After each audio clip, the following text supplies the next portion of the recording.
आप सभी को मेरा नमस्कार और महागुरु जियों को मेरा प्रणाम। तो मैं सबसे पहले बोलना चाहूँगी, मुझे हिंदी उतनी नहीं आती है, आज थोड़ी बहुत कोशिश कर रही हूँ। अगर गलती हो जाए तो आप लोग थोड़ा सा मैनेज कर लेना।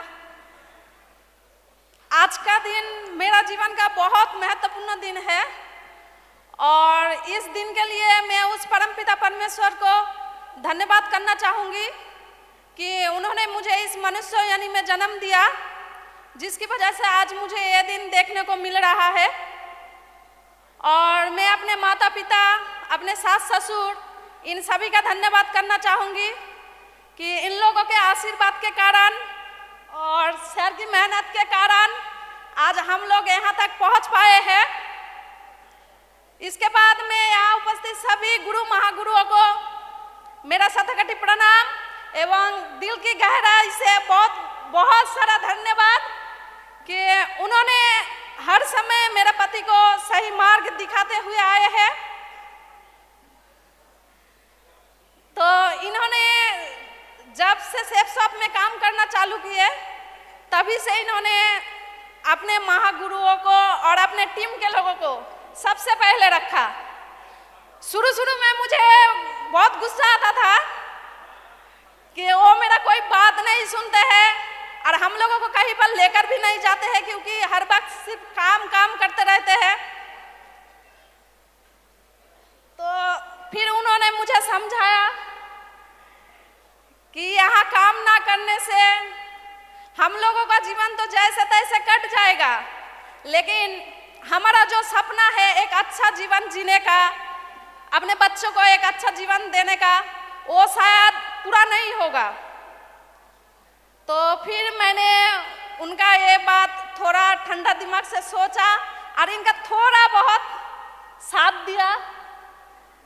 फिर जब वो काम करने के लिए अपने घर से अपने सूट बूट टाई पहन कर निकलते थे तो उनका गांव का बहुत लोग उनको देखकर उनका मजाक उड़ाता था।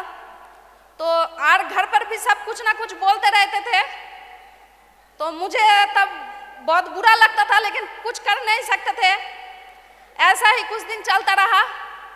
फिर इन्होंने एक दिन सिलीगुड़ी आने का डिसीजन लिया और हम लोगों को लेकर अपने पहले का सारा काम छोड़कर हम लोगों को लेकर सिलीगुड़ी आ गए और यहाँ आकर सिर्फ सेफ शॉप में ही काम करना चालू किए।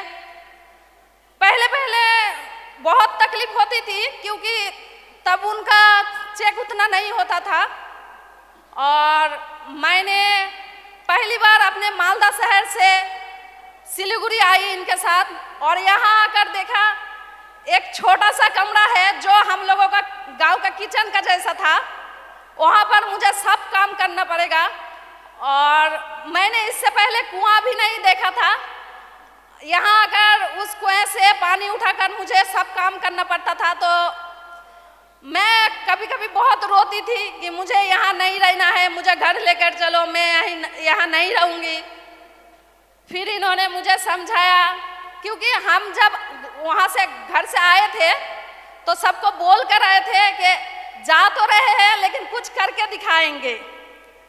वही बात इन्होंने मुझे समझाया कि हम घर तो चले जाएंगे, लेकिन गांव का लोग हम लोगों को देखकर हंसेगा, बोलेगा जाते वक्त तो बहुत कुछ बोल कर गए थे, लेकिन 2 दिन में ही घर वापस आ गए। तो मैंने फिर इनका ये बात सुना, समझा। फिर उसके बाद मैंने कभी भी उनको और कुछ नहीं बोला। फिर इन्होंने अपना पूरा मेहनत पूरा 100% देकर अपना काम करना चालू किए। दिन रात एक कर काम किया। बच्चे का जन्मदिन भी होता था तो उनको बार फोन करना पड़ता था, कब आओगे कब आओगे, और वो सिर्फ आता हूँ बोलकर फोन रख देते थे। और रात के 1-2 बजे घर आते थे, तब तक बच्चा सो जाता था। तो और जब घर से बाहर जाते थे तो 20-25 दिन के लिए जाते थे। उस वक्त मुझे तकलीफ हुआ, क्योंकि मैं इससे पहले कभी भी बाहर उतनी नहीं निकलती थी, कभी राशन नहीं खरीदा था और कौन सा चीज़ का कौन सा भाव है मुझे वो भी पता नहीं था, क्योंकि सब कुछ वही लेकर आते थे। लेकिन यहाँ आने के बाद ये सब कुछ मुझे ही करना पड़ता था। तब मुझे तकलीफ हुआ, लेकिन चलता है, क्योंकि उनका सपना था कि वो जब यहाँ से सिलीगुड़ी से अपना गांव जाएंगे पहली बार, तो अपने खुद के कार से ही जाएंगे। तो उसके लिए तो इतना चलता ही है। तो फिर उन्होंने अपना काम किया, करते गए, और कुछ दिन बाद उन्होंने अपना कार लिया, और कार लेने के बाद पहली बार उन्होंने अपने कार से ही अपना गांव गया।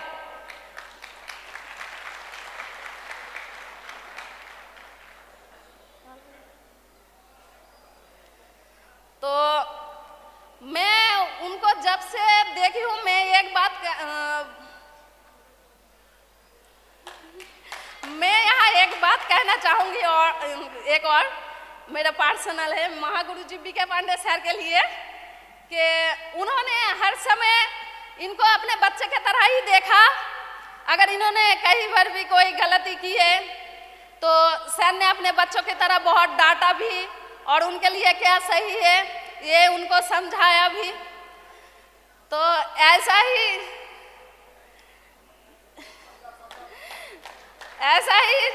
चलता रहा।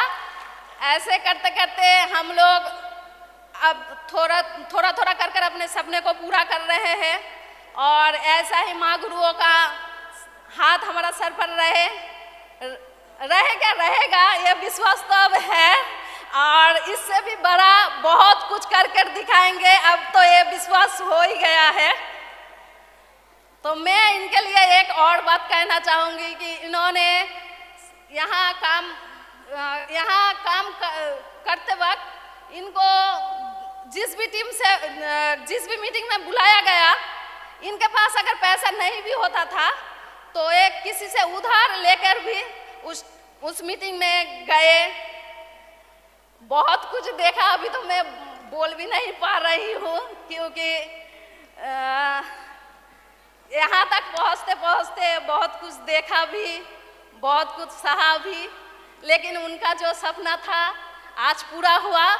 इसलिए मुझे बहुत खुशी है कि वो जो बोले थे वो कर दिखाया। Thank you. मैं और कुछ नहीं बोल पाऊंगी।